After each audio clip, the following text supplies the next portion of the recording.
Long ago, before the fathers of our fathers tilled the earth, before the mothers of our mothers sang lullabies to the moon, there was a kingdom unmatched in beauty, wealth, and harmony.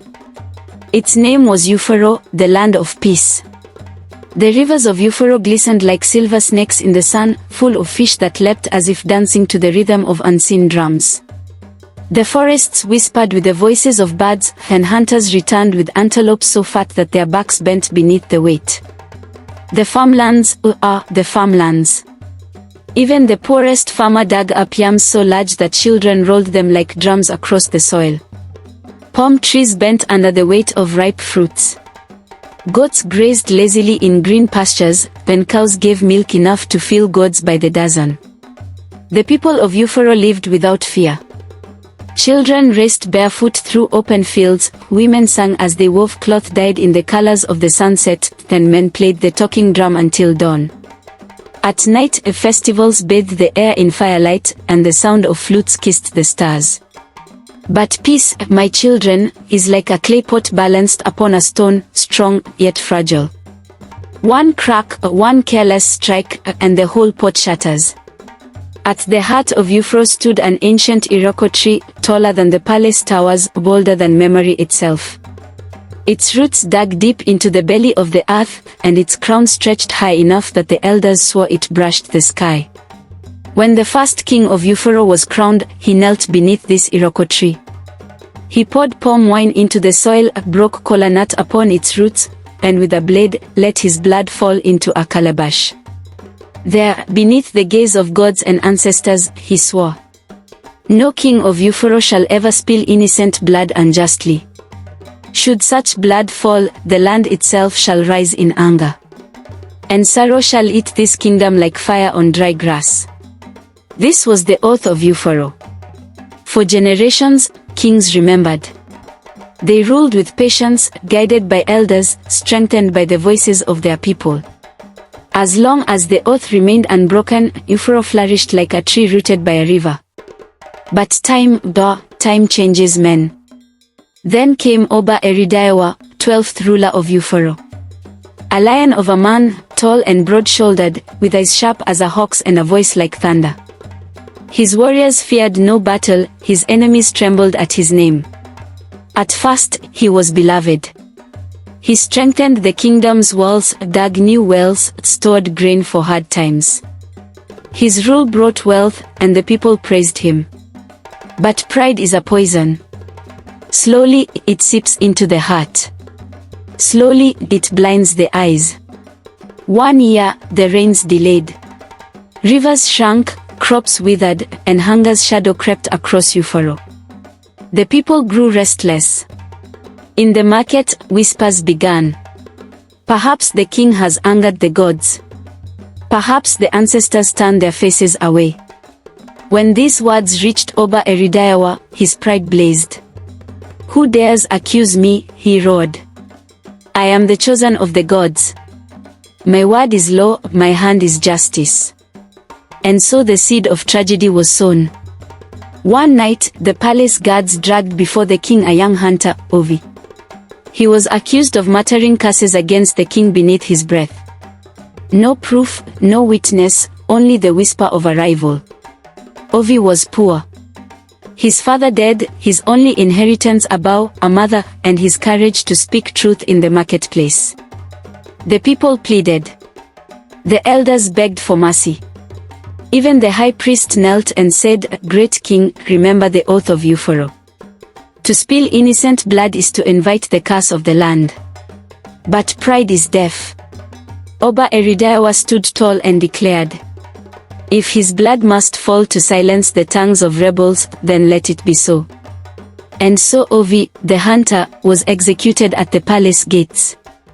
His mother's scream tore through the night like thunder.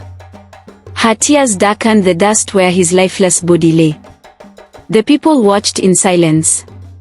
And beneath that silence lay fear. That night, the oath of Uforo was broken. At first, nothing seemed amiss. But within days, the river beside the market turned black. Dead fish floated upon its surface. Farmers dug into the earth only to find their yam harvest soft, rotting, crawling with worms. Children burned with fever, their cries piercing the night. Healers mixed herbs, priests poured libations, but nothing availed. Whispers grew. The oath, the king has broken the oath. On the night of the full moon, she came. A woman in white, her hair flowing like water, her eyes burning like embers. She walked through the palace gates as though the guards were but shadows. She entered the king's chamber. Her voice was soft, yet carried the weight of eternity. Oba Eridawa, you have spilled innocent blood. The oath of your fathers is broken. Repent. Cleanse the land, or sorrow shall consume Uforo. The king trembled, but pride chained his tongue. Who are you to command me? I am king. Leave this place. The woman wept. Her tears sizzled as they struck the floor. I am the daughter of the Iroko. I am the mouth of the ancestors. For every drop of innocent blood, 100 tears shall fall. And with that, she vanished like smoke.